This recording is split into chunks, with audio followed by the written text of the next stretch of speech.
Bienvenidos amigos para compartir el tema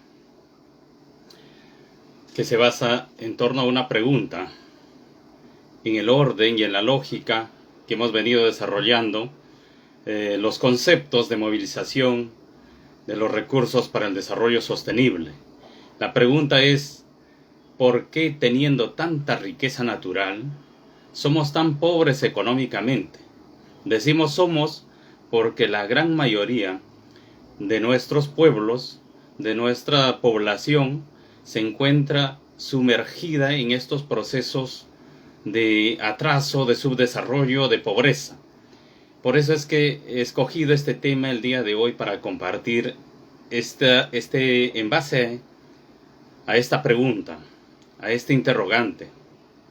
¿Por qué teniendo tanta riqueza natural en nuestro país, en nuestros pueblos, somos tan pobres económicamente? De allí vamos a ir desprendiendo las respuestas, mirando primero también las causas por la cual hemos llegado o nos hemos encontrado en tal o cual circunstancia. Precisamente echando una mirada a nuestro continente latinoamericano, a nuestro continente americano, a nuestro país como tal, que tiene regiones naturales de las más preciosas y de las más ricas en recursos naturales. Tenemos la selva, la sierra y la costa. Cada una de estas regiones naturales tienen inmensidad de recursos que si lo aprovechamos estos recursos, no es para que seamos pobres. Pero ¿por qué económicamente somos pobres? Podemos decir, mira, somos herederos de una cultura ancestral, de un tesoro cultural, pero si nos comparamos en el ranking mundial, lamentablemente nos vamos a encontrar que estamos en un lugar de pobres. Económicamente nos encontramos junto a los países pobres. No se ha logrado escalar. Hay muchísimas causas por las cuales podemos describir los especialistas, ya sea los sociólogos, los economistas, todo tipo de analistas pueden sacar sus conclusiones, y de hecho que nos van a decir que hay muchísimas causas, entre ellos la política. La política es uno de los factores del atraso, pero más allá que eso existe un nivel de poca reflexión que nosotros quizás no lo hacemos. Por eso que esta noche hemos querido compartir con ustedes, amigos con quienes interactuamos en esta plataforma de redes, donde es un espacio para dialogar, para reflexionar, porque la reflexión precisamente nos conlleva a tomar acciones de cambio, a tomar acciones que nos hagan dar un paso hacia adelante en el proceso de buscar un desarrollo sostenible. En otras pláticas hemos trabajado los componentes de un desarrollo sostenible, cómo mover esos recursos. Vamos haciendo memoria que hablábamos sobre los recursos humanos, los recursos naturales que existen en nuestro entorno, y el tercer recurso económico. Y es precisamente lo que hoy queremos tocar con este interrogante. ¿Por qué somos pobres económicamente, de nivel monetario? Esta pregunta no necesariamente lo voy a responder con soluciones mágicas, pero sí queremos socializar, compartir, para que tú, amigo que compartes conmigo esta plataforma de reflexión, de interacción, generes una respuesta. Mis conceptos que en esta noche voy a transferir es justamente una visión, pero cuando se junta esta visión, cuando se junta este enfoque con tu pensamiento, con la reflexión colectiva de los demás, encontraremos algunas alternativas de solución. Como decíamos, vivimos prácticamente en un paraíso, Pero ¿cómo es posible que viviendo en un paraíso lleno de recursos naturales, llegamos o nos encontremos en una situación difícil de pobreza, donde se tiene mala educación, mala salud, donde se tiene el sistema de transporte en las peores condiciones, si nos referimos a las carreteras, si nos referimos a la forma de cómo está organizado, vamos a ver que la infraestructura es pésima, ¿no? Entonces, solo con echar una mirada panorámica nos damos cuenta que nuestra situación está en difíciles condiciones, lo que se le conoce como pobreza, porque está por debajo de una línea base, de una línea aspiracional que todos tenemos. Entonces, vamos a mirar el porqué de estas causas según mi percepción y según también el pensamiento de un extensionista, un ingeniero muy conocido, Paul Anlaki, un brasileño. Él hace su reflexión diciendo cómo es que nuestros países de Latinoamérica tienen infinidad de recursos y sin embargo existe una pobreza arrasadora en todos los pueblos de Latinoamérica. Solo una pequeña parte son los que han logrado conseguir los recursos. Y lo lamentable es que lo consiguen aplastando a los demás, haciéndose los vivos, se consigue por malos caminos. Vamos a mirar cuáles son las causas.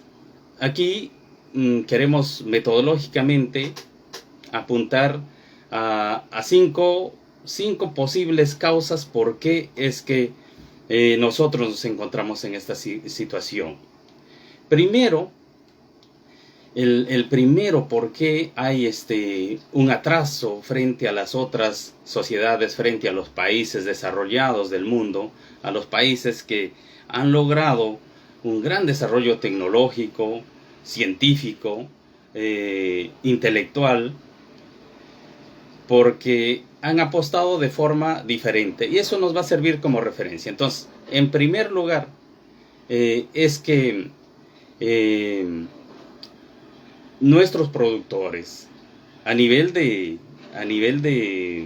país, si nos referimos a Perú, nuestros productores, nuestros profesionales no han logrado dar un paso a conseguir y a hacer una adopción tecnológica para generar procesos de cambio y de desarrollo. Se han quedado enganchados en métodos productivos antiguos. Si ustedes ven al productor campesino, no apuesta por el cambio tecnológico en el desarrollo agrícola, en el desarrollo ganadero, en el desarrollo industrial. Nos hemos quedado anclados en circunstancias administrativas, incluso de maquinarias pasadas.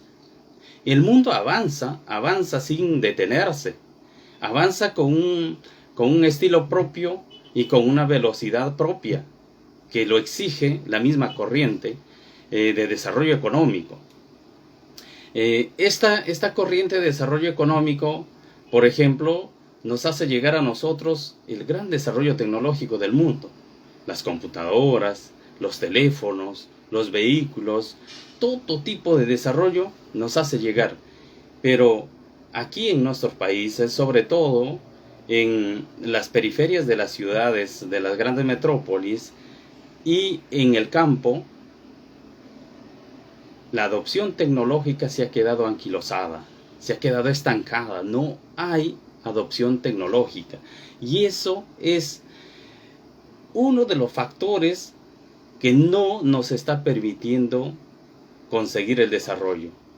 Hay mucha resistencia a dar ese paso, a adoptar tecnología para la producción. Hay tecnología para el consumo, pero no hay tecnología para la producción. Por lo tanto, ya cuando pasemos a mirar las variables de solución, vamos a apuntar a que precisamente nosotros tenemos que ser el factor de cambio y de impulso En el momento que podamos invertir nuestro tiempo, nuestros conocimientos o un pequeño capital, hagámoslo apuntando a la adopción tecnológica. Porque el productor campesino a veces no hace adopción tecnológica ni siquiera para la inversión de sus cercos, de la siembra de sus pastos, de la siembra de sus cultivos agrícolas. No lo hace.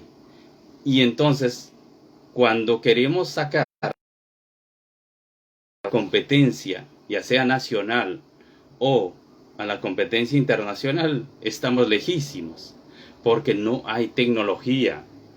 No estamos diciendo que se industrialice y que se vuelva todo automatizado, pero estamos diciendo que es necesario la adopción tecnológica para el campo agroproductivo y para los demás sectores de la industria a nivel general. Porque así como antes de la sierra bajaban caminando a la costa o a la selva, de las sierras iban caminando a la selva, ahora ya no, ahora se hace con los otros medios tecnológicos de transporte. Pero ¿por qué en el sector productivo nos hemos quedado estancados? No hay una decisión de parte nuestra y de parte de toda nuestra sociedad. Pero si no comenzamos a reflexionar, no va a cambiar. Entonces, la finalidad de esta reflexión es generar un proceso de cambio de mentalidad, de ideas, para que podamos influenciar primero en nuestro entorno familiar y tal vez en nuestro entorno más mediato, que es nuestro pueblo, que es nuestra provincia. Ojalá se logre hacer incidencia incluso más allá. Un segundo factor muy importante que tengamos en cuenta, un segundo factor, ¿por qué estamos sumidos en estos niveles de pobreza? Es porque la educación que se recibe es una educación que está alejada del nivel productivo. Es una educación que simplemente con sus planes curriculares está desfasada del sistema de producción, sobre todo para la sierra, para la gran mayoría del Perú, que es un pueblo de no profesionales, sino que es un pueblo agroproductivo.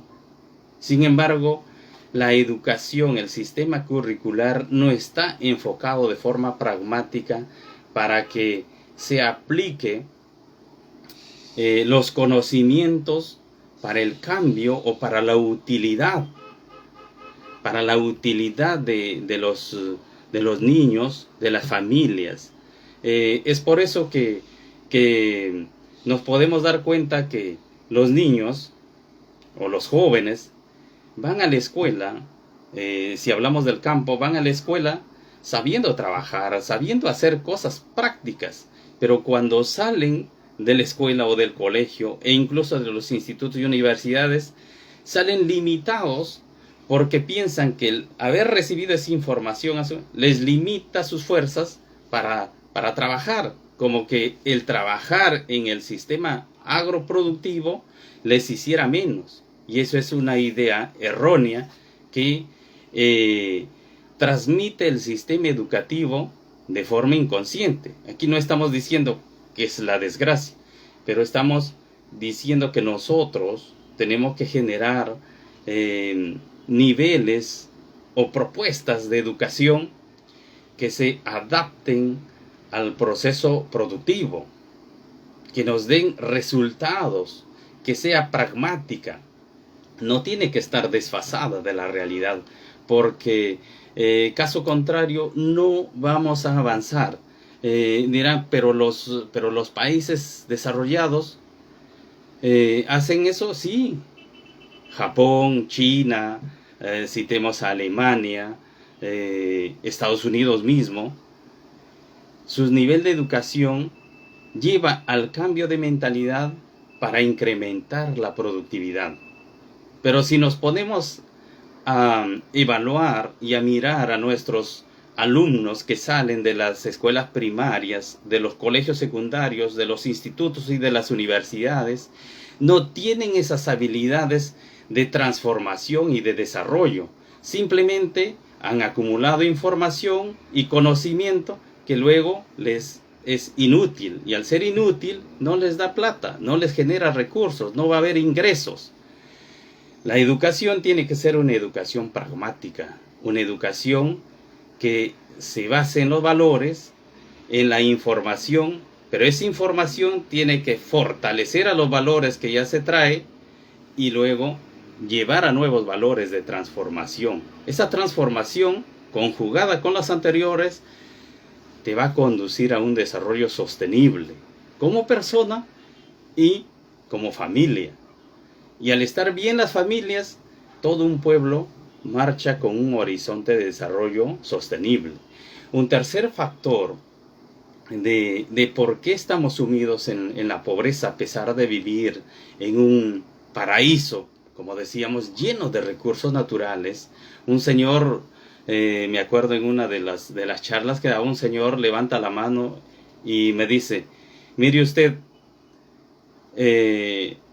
los peruanos somos como un buey amarrado en medio de un corral de pasto, pero bien amarrado con una estaca y que solamente va comiendo hasta donde da su soga, hasta donde da la cuerda que lo ata, y luego no da más allá e incluso se muere de hambre. Comentaba, y cuando yo me he puesto a pensar, digo, es cierto, vivimos en medio de un pastizal de recursos, pero estamos muriéndonos de hambre. Porque, bueno, el buey lógicamente está atado. Así también nos atan los sistemas externos, pero nos atan mentalmente. De lo que se trata en estas reflexiones, en estas pequeñas reflexiones, como yo les decía en otras pláticas, aquí no estoy dando ni citando a los autores, no estoy dando cátedra diciendo tal autor, tal economista, tal ingeniero dice tal en la página tal. No, aquí lo que estamos haciendo es una reflexión pragmática que nos ayude a cambiar nuestro enfoque de pensamiento frente a lo que tenemos. ¿Cómo es posible que viviendo en un cerro lleno de riquezas minerales, la gente sea tan pobre que se muera de hambre, que no tenga ni lo básico? No puede ser. Eso no solo responde a las estructuras sociales de pobreza, responde también sobre todo a la mentalidad con la cual aceptamos. O sea, en el momento que nos liberemos mentalmente de eso, vamos a salir adelante, porque ya no nos dejaremos engañar de ningún falso líder, ni político, ni religioso, ni de cualquier otro tipo que intente manipular. Simplemente romperás los esquemas e irás para adelante. Entonces, el tercer factor es el factor de intervención de los gobiernos. Digo de los gobiernos en el sentido general, que se divide en gobierno local, que son los municipios, en gobierno regional, que son las estructuras a nivel de cada región, donde tenemos un gobernador y se tiene todo un sistema que se responsabiliza de diferentes sectores de atención a la población y de administración de los recursos. Luego está el tercer nivel general del gobierno, el gobierno central, ¿no? Es decir, hay tres esferas: la esfera del gobierno local, la esfera del gobierno regional y la superior, que es del gobierno central o el gobierno nacional. El gobierno, en sus tres esferas, hace una nula realmente inversión en el sector productivo. En Perú, a lo menos, ha echado la pelota al sector privado, a la inversión privada, que ellos hagan empresa. Y las empresas estatales lamentablemente están conducidas o están sentenciadas a morir, porque ahí sí viene todo el sistema de la corrupción, ese sistema que destruye, que corroe por dentro a la administración correcta y eficiente, efectiva de los recursos que tienen nuestros pueblos. Entonces, la subvención del Estado es casi nula, es casi nada para el agro, para la ganadería, para las industrias locales. ¿En qué distrito del Perú encontramos que se haya presupuestado para fortalecer la industria local? O que el mismo municipio fomente la industria del lugar, una fábrica, una empresa pública, y que sea sostenible. Si lo crea, lo hace para llenar de situaciones burocráticas y de beneficiar solamente a sus allegados, a aquellos que pertenecen a su grupo político, y no se desarrolla de forma sostenible. Frente a ello, ya vamos a mirar las soluciones. Frente a ello, plantearemos qué cosa vamos a hacer, qué es lo que debemos hacer ante la descripción de uno de los factores de por qué estamos como estamos, es decir, en la pobreza. Un cuarto factor es el nivel de profesionales que tenemos. No vamos a cuestionar que si son más inteligentes, menos inteligentes, más preparados, menos preparados. Aquí a lo que quiero decir, el nivel de profesionales que tenemos es el nivel de conciencia y el nivel de compromiso con el que salen para actuar en la sociedad. Los técnicos, los ingenieros y todos los profesionales de los distintos campos del saber humano y del accionar humano, todos salen con un perfil. Pero el problema terrible es que este nivel es de incapacidad de acción. Los profesionales no quieren ensuciarse las manos, mucho más si son ingenieros. No quieren ensuciarse las manos, simplemente encargan ese proceso mandando que lo hagan otros, y termina haciéndolo aquel que no tiene ni siquiera el mínimo grado de preparación técnica. Por lo tanto, el nivel de compromiso de nuestros profesionales es bajísimo. Y a ello se suma también la difícil situación en la que vive nuestro país, donde nos engañamos los unos a los otros, vendiendo títulos, comprando títulos. La Libertad ha vivido a inicio de año el destape de una situación terrible de profesores falsos, que tienen títulos falsos, toda una situación lamentable que es un engaño los unos a los otros. Eso nos conduce a que los profesionales que enseñan a las nuevas generaciones, que interactúan con los grupos poblacionales, sean deficientes, es decir, que no logren resultados, que no logran metas, que no quieren ensuciarse ni los zapatos ni las manos, que todos quisieran estar en una oficina y no trabajar en el campo de los hechos. Los ingenieros, los técnicos y muchos profesionales, muchísimos profesionales necesitan meterse en los procesos para demostrar el cambio. No se trata de querer que ellos sean los peones o los esclavos, sino se trata que tienen que estar incluidos en el proceso. Hay unos memes y chistes que circulan en las redes sociales, donde en una obra pública de una avenida hay 10 personas y solo uno trabaja.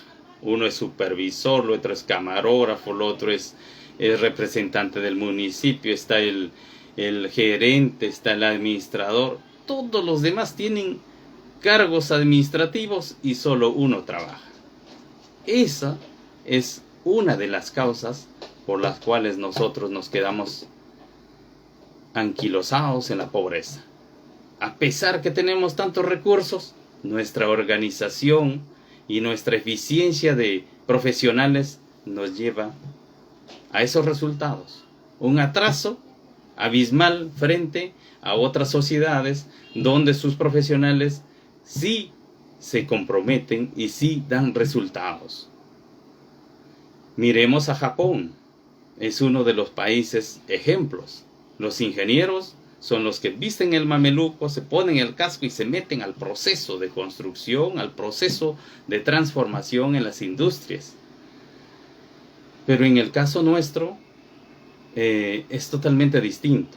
Entonces aquí hacemos una invocación desde ya a los estudiantes, a aquellos nuevos profesionales, a los padres, para que influyan en sus hijos, en los futuros profesionales, a que sean agentes de cambio, a que no sean los que adquieren conocimientos para su cerebro y no para las manos.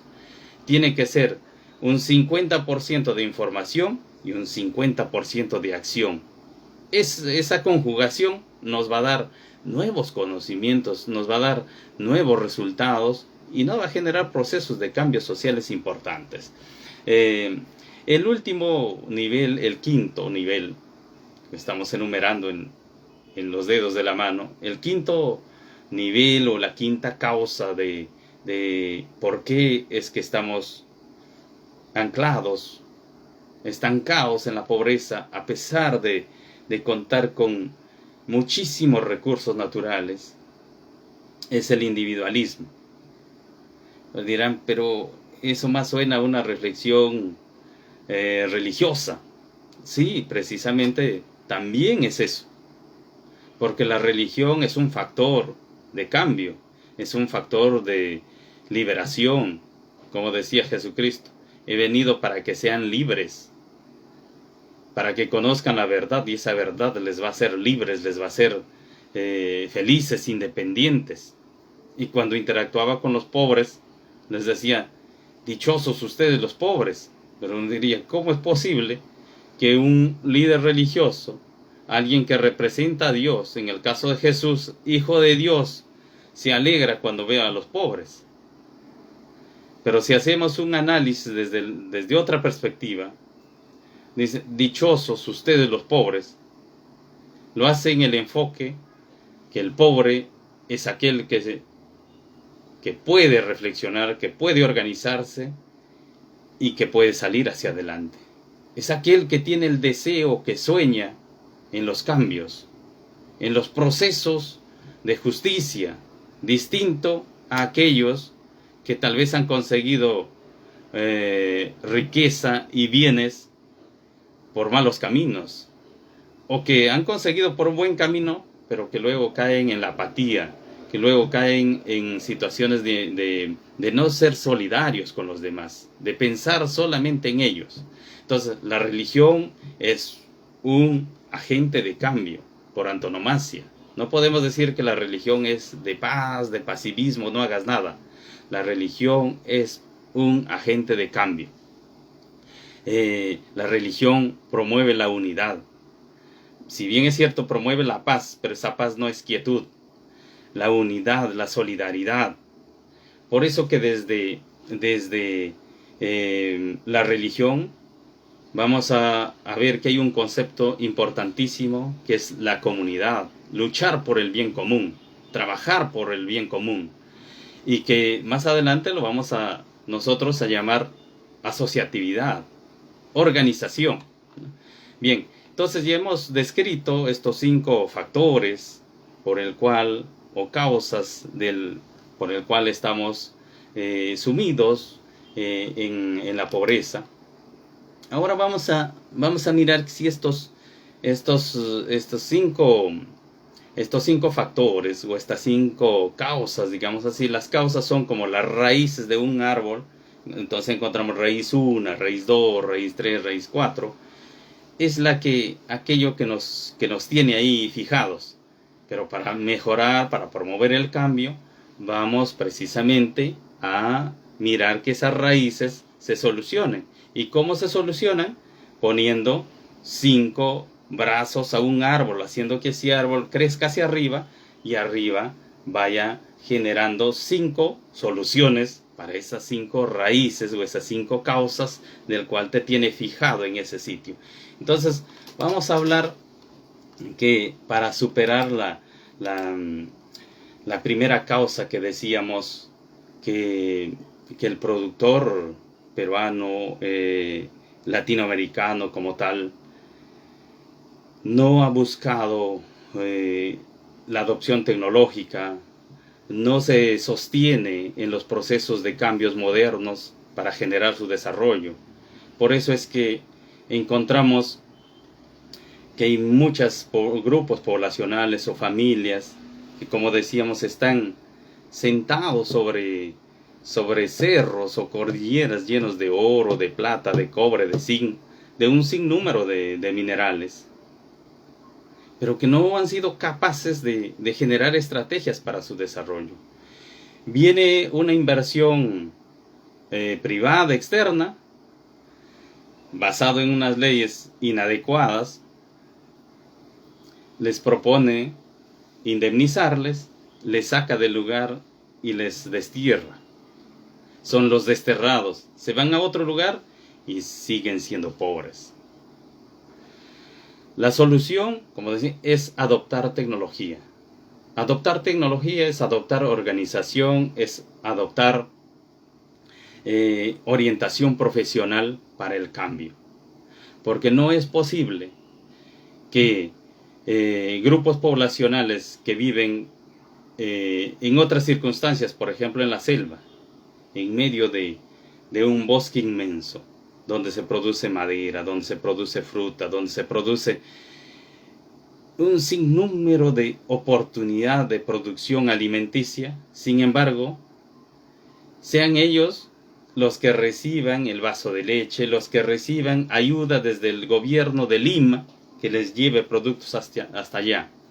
Me invitaron a celebrar en un pueblito de la selva, a celebrar la Eucaristía, la Santa Misa, y después de la misa hicimos una pequeña charla, un compartir, y justamente había bastante gente que estaba parada al costado y algunos sentados, y en eso me doy cuenta que sus bancas eran de unos tronquitos y unos palos rústicos, pero de este pueblo que estaba a la orilla de un río grande, se sacaba millones de pies cúbicos de madera finísima, que se iba hasta el extranjero. Y fíjense cómo este pueblo vivía sentado en unos bancos rústicos que no valían nada.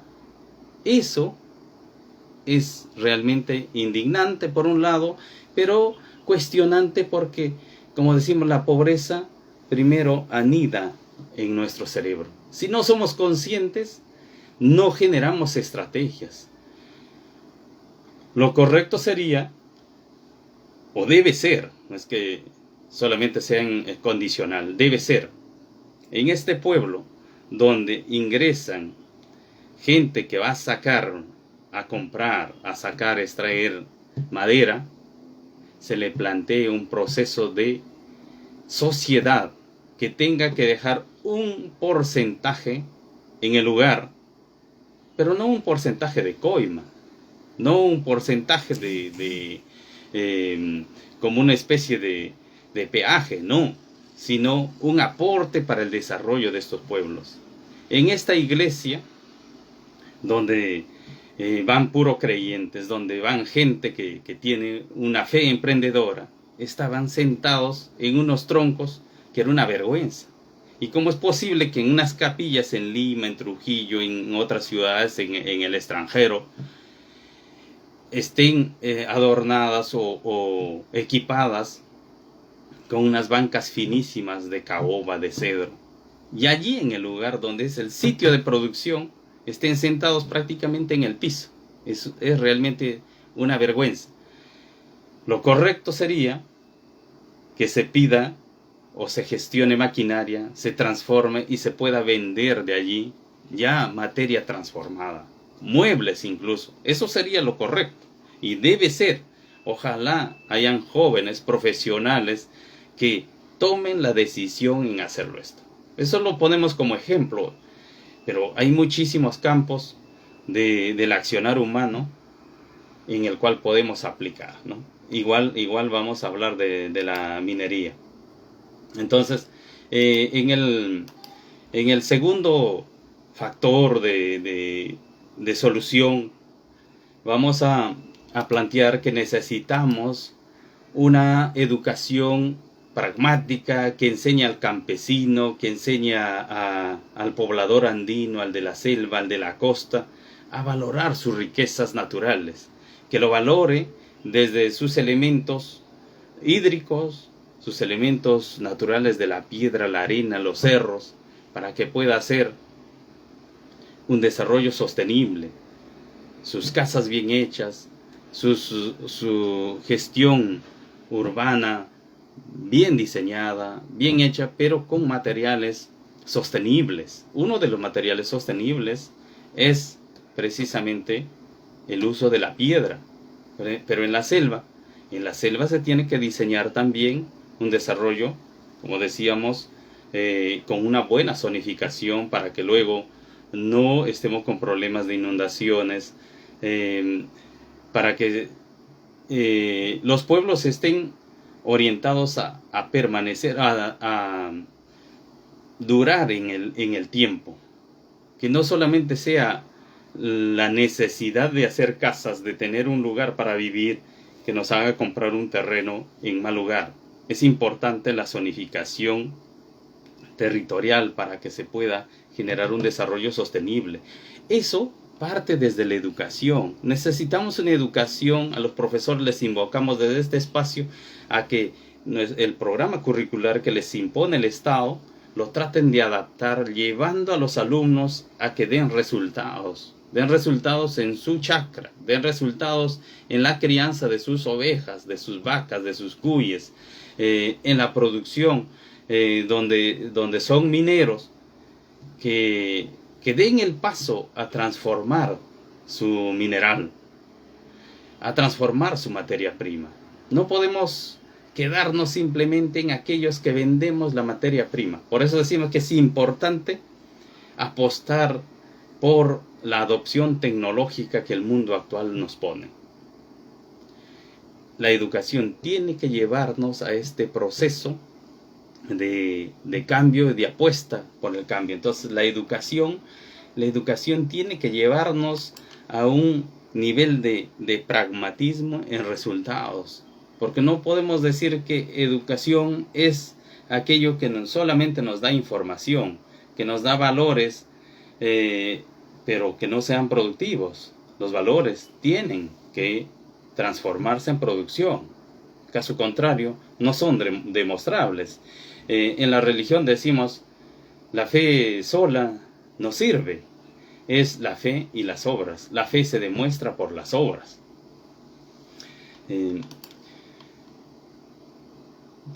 Tenemos que sembrar el nivel de conciencia en los niños y en los jóvenes, que superen esa mentalidad de vivir en lugares lejanos, tan hermosos, tan bellos, pero que muchas veces ellos piensan que son los más pobres, los más discriminados.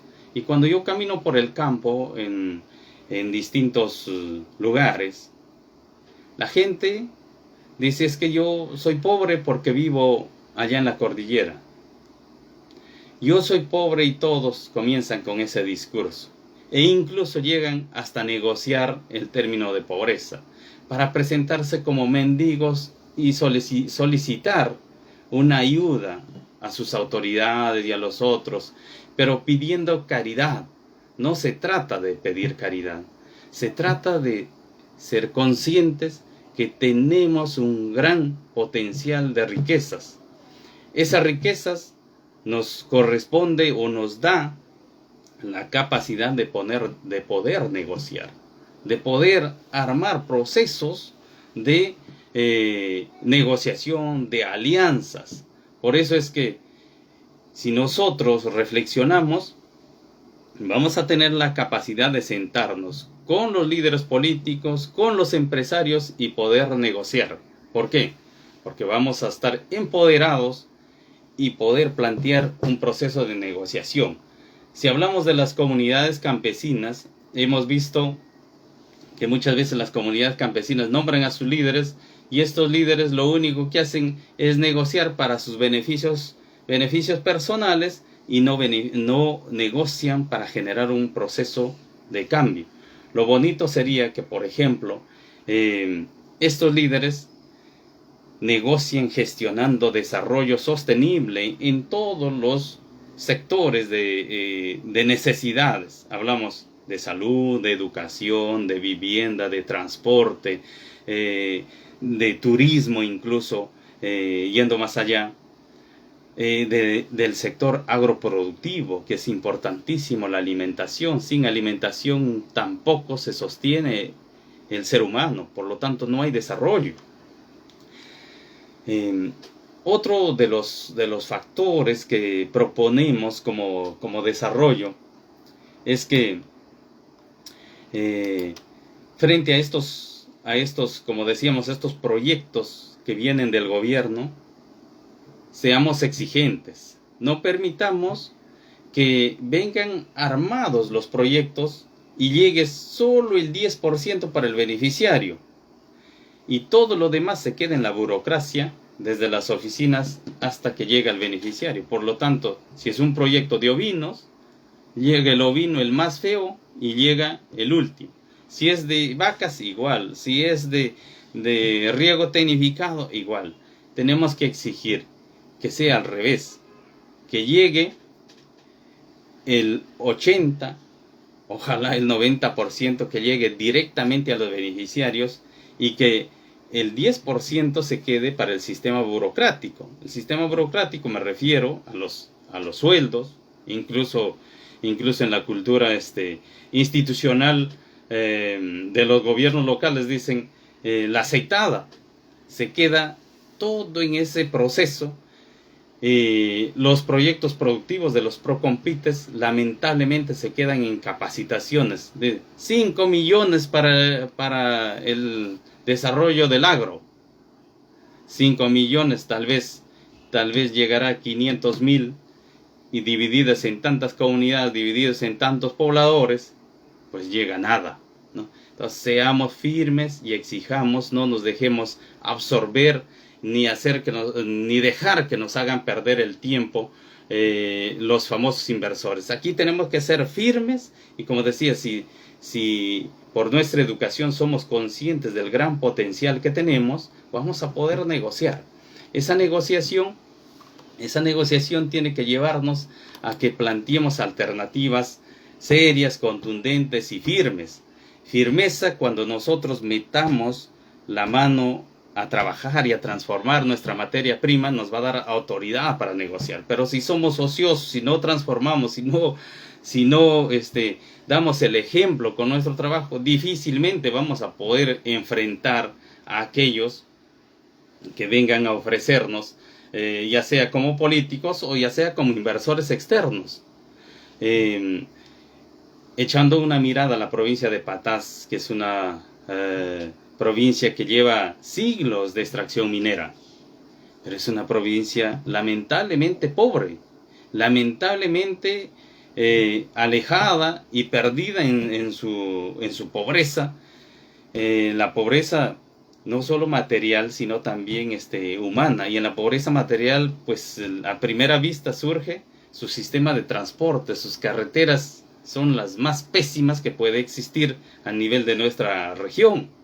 No están ni siquiera asfaltados, sabiendo que un promedio de más o menos 60 hasta 70 toneladas anual se extrae de oro.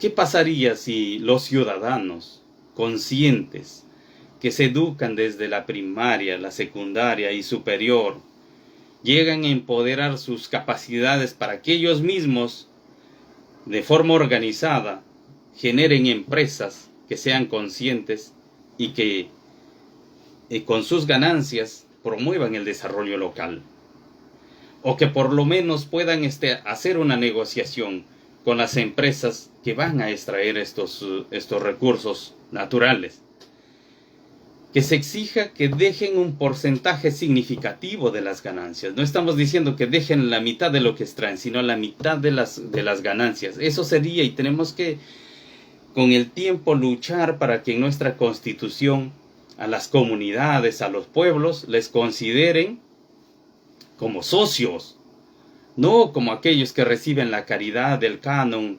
Tenemos que presentar una solicitud para que nos puedan atender, y eso si es que se les ocurre y están de buen humor, te atienden. Caso contrario, el sistema ni siquiera te responde. Entonces, tenemos que ser firmes, fuertes y estar convencidos para que se les exija con el tiempo que nos dejen el 50% de sus ganancias para la zona de donde se extrae. Imagínense cuánto se podría hacer si de las 60 toneladas anuales que se saca de oro de la provincia de Patás, se pudiera decir que la mitad, un promedio del valor de 30 toneladas, quedara anual para el desarrollo de Patás. Patás sería un paraíso, sería como Suiza o como cualquier otro país de gran desarrollo. Pero vamos apuntando por este lado, pero hagámoslo con valores, con firmeza, con decisión. No solamente como sueño, deberían hacerlo, hagámoslo. Cada vez que puedo, yo interactúo con los niños y con los jóvenes, y aquellos que se suman, con ellos vamos trabajando estos proyectos y lo vamos haciendo, y cada vez que podemos nos enfrentamos estratégicamente, sin necesidad de gritar, de bloquear la carretera, porque eso se presta para muchos otros temas, a que te enjuicien, te mandan a la cárcel, o que lo compran al dirigente y hasta allí llegó. Tenemos que ir desde abajo de forma sólida, que vayan apropiando los niños, los jóvenes y todos los ciudadanos para conseguir el cambio de las leyes. Que los congresistas que salgan de estos pueblos mineros sean ellos los que se cambie la ley a nivel nacional, la ley minera, que se cambie si es posible la Constitución para que se eche un enfoque distinto. Caso contrario, nos van a aplastar desde arriba. Pero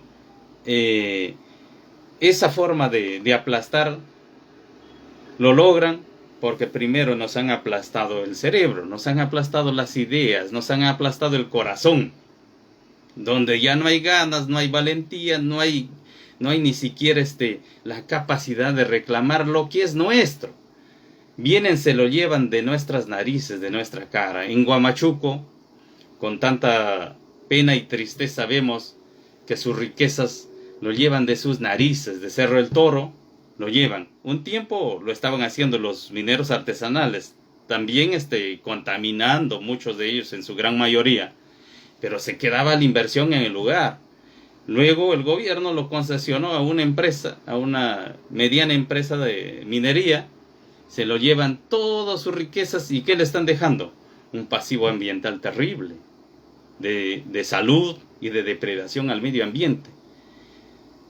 Si la población estuviera educada, si los maestros, los médicos, los estudiantes como tal, estoy seguro que no se dejaría actuar de esa forma.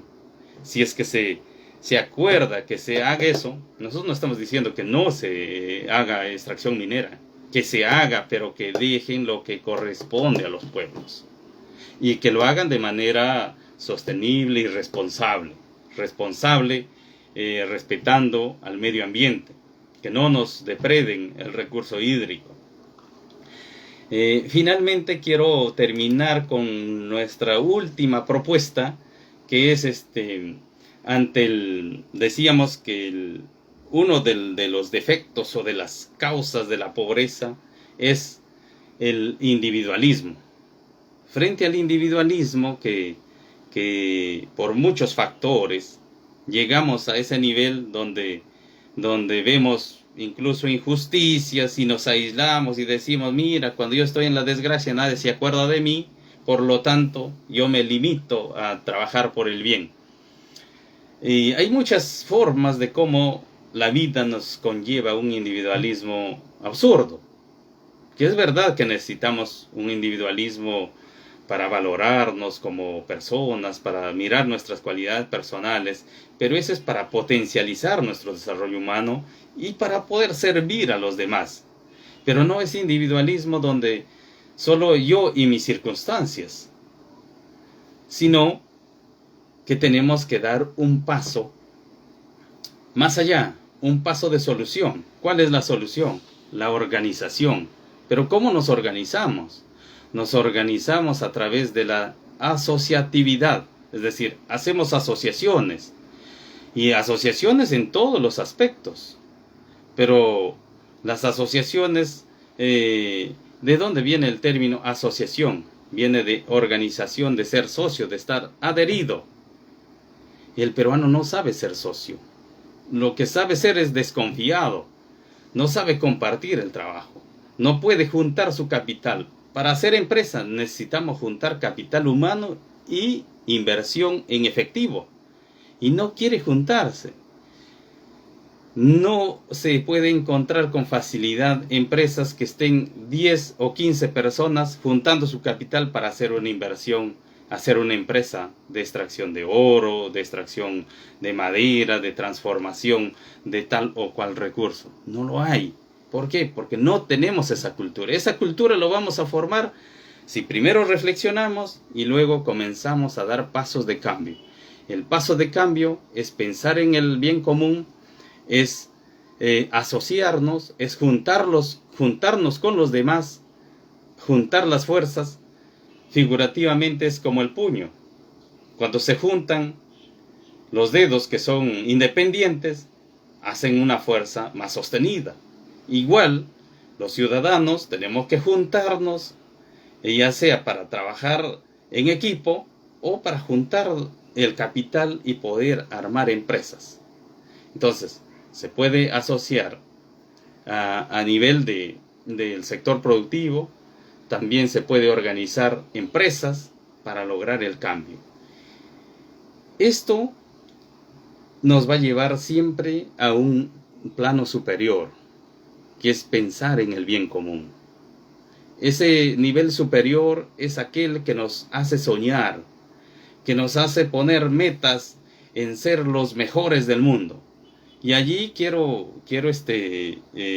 mirar de forma positiva y ejemplar lo que hace Estados Unidos en sus películas, en sus revistas, en sus libros, en sus productos que saca. Siempre nos pone un pensamiento y un eslogan. Todo en el orden del sueño americano, de venderse como los mejores del mundo. ¿Y por qué los latinos no podemos vendernos tan bien, con confianza, con autoridad propia, como los mejores del mundo, de este mundo que está en Latinoamérica y que tiene muchísimos recursos? Como decíamos, estamos rodeados de una infinidad de recursos y no es posible que estemos muriéndonos de hambre, que estemos extendido la mano, que vengan a darnos un comedor popular para alimentarnos, cuando lo que queremos es una industria para trabajar. Queremos oportunidades de trabajo y generémoslo. No solamente se trata de querer que otros lo hagan, nosotros hagámoslo. En el momento que podemos, tomemos la decisión de invertir y hacerlo, de generar nosotros mismos empresa, asociaciones agroproductivas, asociaciones de gestión cultural, asociaciones de gestión comercial. Las asociaciones te llevan a que puedas conseguir resultados, pero esos resultados en sí mismos o solamente como resultados no valen. Tiene que conducirse hasta el lugar de retorno, que es la comercialización. Cuando se logra el éxito en la comercialización de los resultados conseguidos a nivel de industria, es allí cuando se vuelve sostenible, porque lo volvemos ya valorizado en dinero y volvemos a inyectar para la transformación de la materia prima. Muy amable, espero que les haya servido en algo estas palabras de reflexión, de compartir. Espero sus comentarios, espero sus aportes también, como ya les decía. Pueden ustedes escribirme, allí ya he comenzado a dejar mi número de WhatsApp, mi correo electrónico que va a estar a pie del video, para que ustedes puedan escribirme, puedan inscribirse también vamos a lanzar en pequeños programas de concursos, de proyectos productivos. Los concursos no van a ser necesariamente monetarios, pero sí de incentivos para aquellos que van entendiendo cómo se gestiona el desarrollo. Haremos pasantías, vamos a cubrir gastos de investigación, un sinnúmero de propuestas que se va a ir desarrollando. Estas charlas, estas pláticas, lo estamos desarrollando 2 veces por mes. Cada 15 días estamos compartiendo con ustedes, y así es que muchas bendiciones. Estamos en otro momento compartiendo con ustedes. Bendiciones a todos.